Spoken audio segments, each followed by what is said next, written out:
এই সব অফিসের যত ফার্নিচার আছে, কোটি কোটি টাকার ফার্নিচার রয়েছে, ইলেকট্রিক ডিভাইস রয়েছে, হেলথ ডিভাইস রয়েছে, এগুলো সব কিছু ওনারা নিলামে বিক্রি করবেন। এই ওনাদের প্রথম লাভ। এরপরে হচ্ছে ওনারা যখন তৃতীয় পর্যায়ে আনবেন, সেটা আউটসোর্সিং এ আনবেন। এই আউটসোর্সিং এ যখন আনবেন, ওনারা তখন বিশাল একটা নিয়োগ বাণিজ্য করবেন। এরপরে আবার তৃতীয় পর্যায়ে যখন নতুন করে অফিসগুলো শুরু করতে হবে, তখন কিন্তু আবার যেহেতু ফার্নিচার নাই, আবার নতুন করে ফার্নিচার কিনতে হবে। সুতরাং এটা ওনাদের তৃতীয় লাভ। এতগুলো লাভের মাঝখানে ওনারা এই মেয়েদেরকে আওয়ামী লীগ ট্যাগ লাগিয়ে বিদায় করার জন্য দুইবার ভাবে নাই। এর থেকে দুঃখজনক বাংলাদেশের ইতিহাস কিনা আমরা আওয়ামী লীগ ব্যাকগ্রাউন্ডের কিনা আপনারা চেক করেন। আমাদের সম্পূর্ণ প্রোফাইল আপনাদের কাছে রয়ে গেছে। ওনারা তো চেক করেন নাই, ওনারা একটা গণট্যাগ লাগিয়ে বিদায় করে দিচ্ছে। আমরা তো বলছি আপনারা চেক করেন। এখানে হয়তো 2000-এর মধ্যে 50টা মেয়ে থাকতেই পারে আওয়ামী লীগের ফ্যামিলি। ওনারা আমাদেরকে এক কথায় আওয়ামী লীগের ট্যাগ লাগিয়ে বিদায় করে দিলেন। নো, আমরা এটা মানবো না। আমরা আওয়ামী লীগের না, আমরা কখনো আওয়ামী লীগের না। আমরা বাংলাদেশ সরকারের, আমরা গণপ্রজাতন্ত্রী বাংলাদেশ সরকারের কর্মচারী।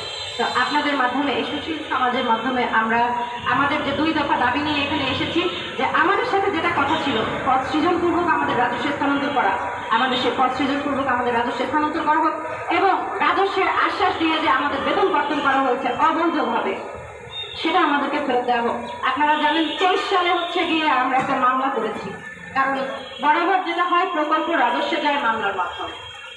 আমাদের সেই মামলার প্রেক্ষিতে অর্থ মন্ত্রণালয় থেকে আমাদের মন্ত্রণালয়ে চিঠি দেওয়া হয়েছে যে 28 তারিখে যখন এখানে অবস্থান নিয়েছি, তার আগে কিন্তু 26 তারিখে আমরা 26শে মে প্রেস ব্রিফিং করে সরকারের দৃষ্টি আকর্ষণ করার চেষ্টা করেছি।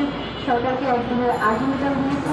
আমাদের কিছু কার্যক্রম আছে, কেন আমাদেরকে প্রয়োজন সব কিছু বর্ণনা করে আমরা প্রধান উপদেষ্টার দৃষ্টি আকর্ষণ করে আমরা একটা সময় বেঁধে দিয়েছিলাম যে আমাদেরকে নিয়ে আপনারা কী করতে চান এটা আপনারা জানান। কিন্তু 24 ঘন্টা অতিক্রান্ত হয়ে যাওয়ার পরেও কেউ আমাদের সাথে কোনো রকম যোগাযোগ করেন নাই, যার কারণে আমরা 28 তারিখ থেকে আমরণ অনশন কর্মসূচি নিয়ে প্রেসক্লাবের এই জায়গায় অবস্থান নেই।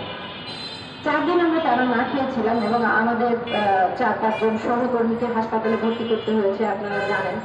পরবর্তীতে 5ম দিনে অনশনরত অবস্থায় আমরা যমুনা অভিমুখে যখন যাত্রা শুরু করি, তখন প্রথমে এই প্রেস ক্লাবের সামনেই হচ্ছে পুলিশ দ্বারা আমাদেরকে প্রতিহত করা হয়, ধাক্কাধাক্কি করা হয়, সেল দিয়ে আমাদের আঘাত করা হয়, আমরা ব্যানার ছিঁড়ে ফেলা হয়।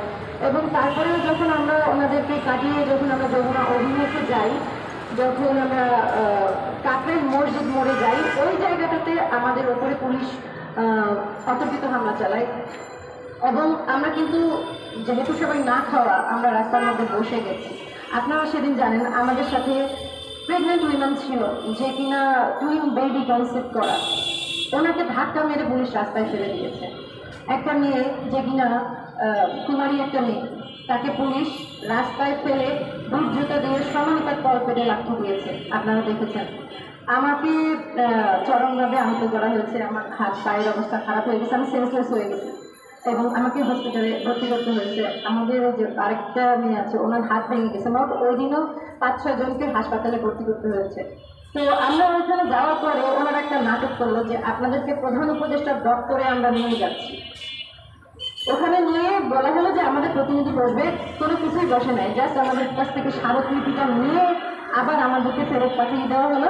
এরপরে আমাদেরকে প্রিজন ভ্যানে তোলা হলো, বাকি যারা ছিল তাদেরকে চলে যেতে বলা হলো, না হলে আমাদেরকে চালান করে দেওয়া হবে। এরকম ভয় দেখিয়ে জাস্ট ছত্রভঙ্গ করে দেওয়া হলো। আমরা যখন ওখানে গিয়েছি, আমাদের হাত থেকে মাইক টেনে নিয়ে ছিঁড়ে দেওয়া হয়েছে, মাইকের তার ছিঁড়ে দেওয়া হয়েছে। দেখেন এটাকে কি বলে? কণ্ঠস্বর রুদ্ধ করা।